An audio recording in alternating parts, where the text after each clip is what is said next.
Justin Lorenzana, also known as Junior Fades.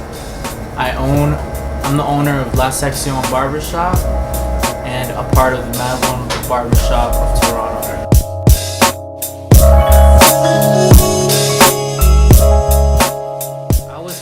I was cutting hair after high school. I decided I wouldn't take college. I would probably just take a year off and then figure out what I wanted to do. But what ended up happening is, as I was cutting hair in my garage in my basement and doing house calls around the city of Markham,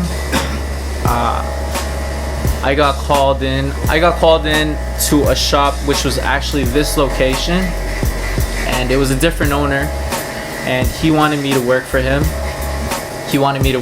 So it became me and him. It became just me and him as barbers. We did free haircuts for 1 full month. I decided, you know what?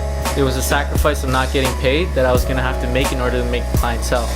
And honestly, I think that was probably the best move that's ever happened in this shop, because if it wasn't for that 1 month, the whole community would still not know it. From inside the shop all the way down to across the next plaza. Somebody really inspirational in my life that I'd like to mention would have to be my brother Jay. He's the owner of both locations in Toronto. Mad One's uptown and downtown. The first time that I've ever seen him really inspire me would have to be the first day that we decided that Mad One Barbershop was going to be something in our family. So there's somebody, the Mad One himself, he's also a barber, and my brother. We have these things called barber battles, right? Cutting battles, basically. It's basically barbers that all cut at once, and at the end of the result, the judges judge their work, and there's a winner.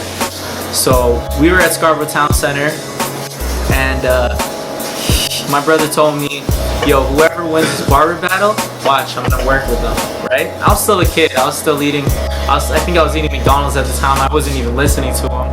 And we were outside, and before they even said who the winner was, my brother was already off, and I didn't even know where he was. And I looked over, and he was talking to this little bald dude.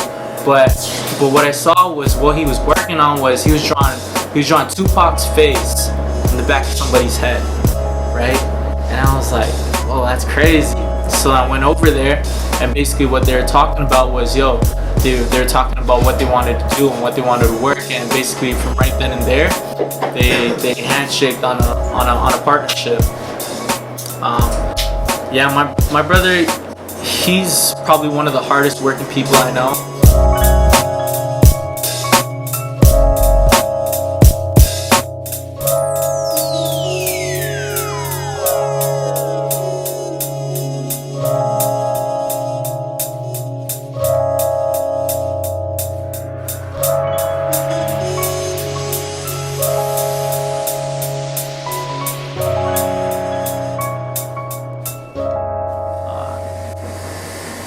So from that, we were working here for about a few months, and what ended up happening is he had a change of heart and things, and he decided to close the shop one day and put our tools out on the side of the street and said that we were closing down shop.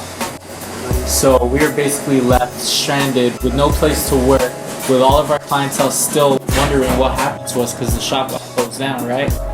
So what I had to do was I had to see what my brother wanted to do, and I need help and guidance. I was really new in the game, and I needed to figure out a way on how I was going to make this work again. I didn't want to go back to the garage, that cold ass garage. I did not want to go back to it, right? So my brother said, you know what? Let's buy this place out. Let's turn it upside down, and let's keep it up. This shop that we opened up is in the heart of the Southeast Asian community. we didn't really think of that was going to be specifically our clientele, like a majority of our clientele. I didn't know that. But once we got in here, we realized that this place started to look like, started to look like Little India, started to look like, Sri Lanka all at once. And it was great because, it was the fact that these people are trusting us with their hair, knowing that we don't have no facial hair ourselves. As an Asian, we don't really grow facial hair, so we had to kind of had to teach ourselves on how we were going to cater to that type of culture.